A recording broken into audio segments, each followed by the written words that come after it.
हरे कृष्णा, हरि बोल, जय जय श्री राधे। सभी प्रेमी भक्तजनों का मेरे भक्ति चैनल हरि भक्ति पथ में हार्दिक स्वागत है। आज का विषय जो हम लेकर आए हैं, श्रीमद् भागवत महापुराण और भगवद गीता के बीच क्या अंतर है। श्रीमद् भागवत महापुराण या भागवत कथा जिसे हम बोलते हैं, नारद जी की प्रेरणा से वेद व्यास जी ने श्रीमद् भागवत ग्रंथ लिखा। श्रीमद् भागवत या भागवत महापुराण 18 विभिन्न पुराणों में से 5वां प्रमुख पुराण है। इसमें 12 अलग अलग स्कंद हैं, 335 अध्याय और लगभग 18,000 श्लोक शामिल हैं। अन्य पुराणों के समान श्रीमद् भागवत ऋषि वेद व्यास द्वारा लिखे गए हैं। ऋषि सुखदेव जी जो वेद व्यास के बेटे थे, उन्होंने श्रीमद् भागवत को राजा परीक्षित को सुनाया था। राजा परीक्षित वो जिनको ऋषि श्रृंगी द्वारा 7 दिन में तक्षक सांप द्वारा मारे जाने के लिए शाप दिया गया था। हमें श्री कृष्ण के बचपन के बारे में बहुत कुछ जानने को मिलता है। उनकी संपूर्ण बाल लीला बहुत ही अद्भुत है। कैसे उनका जन्म हुआ, कैसे वो ग्वाल बाल के साथ खेले, कैसे माखन चोरी लीला, गोपी के संग रास लीला की। 10वें स्कंद में वर्णित ये सारा वर्णन किया गया है। इतनी ही नहीं, कृष्ण प्रेम की अद्भुत गाथा है। इसमें भक्तों की श्री कृष्ण के प्रति समर्पण प्रेम को बहुत ही भक्तिमय तरीके से वेद व्यास जी ने गाया है।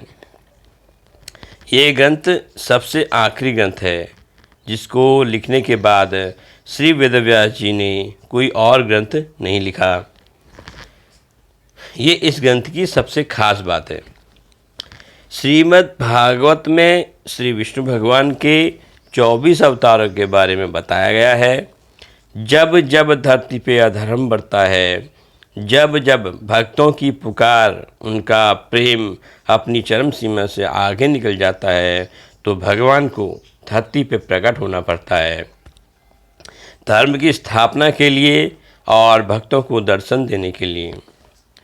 श्रीमद् भागवत कृष्णा जी के जीवन से भरे हुए हैं, या ये कह सकते हैं कि श्रीमद् भागवत जी श्री कृष्ण का जीवन है और श्रीमद् भागवत कृष्ण की व्यक्तिगत डायरी है। या यूँ भी कह सकते हैं कि श्रीमद् भागवत स्वयं श्री कृष्ण ही हैं।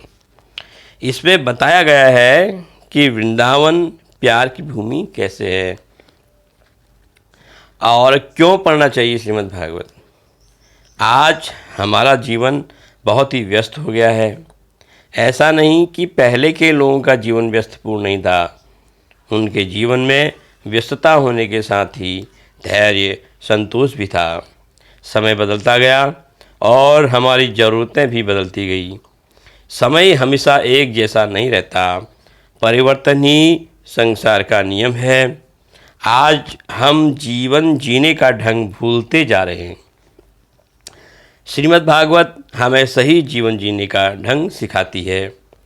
श्रीमद् भागवत में इसका बहुत ही अच्छा प्रमाण मिलता है और सीख भी कि प्रेम सृष्टि का आधार और स्वार्थ इंसान को विनाश की तरफ ले जाता है। केवल श्वास लेना ही जीवन नहीं है, कर्तव्यपूर्ण कर्म में ही जीवन है।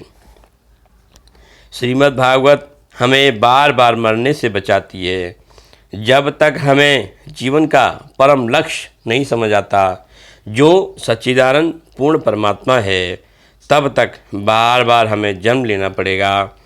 श्रीमद् भागवत से आपको शिक्षा मिलती है कि जब आप अपना सब कुछ उस पूर्ण परमात्मा पर छोड़ देते हैं, तब श्री कृष्ण आपके कष्टों का भार उठा लेते हैं और आपकी रक्षा करते हैं। श्रीमद् भागवत में आपके सभी प्रश्नों का जवाब है। बस वो नज़र, वो समझ होनी चाहिए जो उसे समझ सके, जो उनकी कृपा से ही संभव है। भगवद गीता महाभारत के भीष्म पर्व 6वें भाग का हिस्सा है। गीता में 18 अध्याय हैं और लगभग 700 श्लोक हैं। यही ऋषि वेद व्यास जिन्होंने पूरे भारत की रचना की, इनके द्वारा ही लिखा गया है। युद्ध के मैदान पर भगवान कृष्ण ने अर्जुन को गीता का संदेश किया था। महाभारत के अनुसार भगवान कृष्ण ने उस समय को रोक दिया जब महान युद्ध शुरू हो रहा था और गीता को अर्जुन को मानसिक रूप से स्थिर करने और बहादुरी से लड़ने के लिए पर्याप्त कुशल बनाने के लिए सुनाया था। एक दिन पहले अर्जुन युद्ध में जाने के लिए सभी पहलुओं में तैयार था, लेकिन कुरुक्षेत्र युद्ध स्थल में प्रवेश करते समय दिमागी उलझन में उलझ गया, क्योंकि वह जिन लोगों के साथ लड़ने जा रहा था वो अपने रिश्तेदार, भाई बंधु और शिक्षक ही थे और अर्जुन को युद्ध के लिए अपने कर्तव्य के लिए तैयार किया गया गीता संदेश देकर। तो हम भी जांचें कि क्या हमारे पास इन सभी संदेहों का उत्तर है, और यदि नहीं तो आपके पास गीता पढ़ने का एक कारण है। एक प्रतिकूल परिस्थिति के दौरान सही क्या है, अपने कर्तव्यों का पालन करना या अपने प्रियजनों की देखभाल करना। अगर कर्तव्य पुकारता है धर्म की स्थापना करने के लिए, परंतु रिश्तेदार और अधर्म के पथ पे आगे निकल रहे हों, तो क्या मुझे अपने रिश्तेदारों को सज़ा देनी चाहिए जैसा कि मैं अपना कर्तव्य कर रहा हूँ? क्या उनकी पत्नियों, विधवा और बच्चों को अनाथ बनाने पर मुझे पाप लगेगा? यदि हाँ, तो यह मेरे लिए उचित कैसे है? यदि नहीं, तो उन महिलाओं और बच्चों की गलती क्या थी? क्या हम अपने जीवन में सिर्फ जीत, मान सम्मान, पैसा चाहते हैं? यदि नहीं, तो हमारी अंतिम इच्छा क्या है? क्या हर आदमी खुश रह सकता है? अनंत खुशी क्या है? क्या खुशी हमारे अंदर मौजूद है? यदि नहीं, तो अधिकांश समय में कैसे खुश रहें?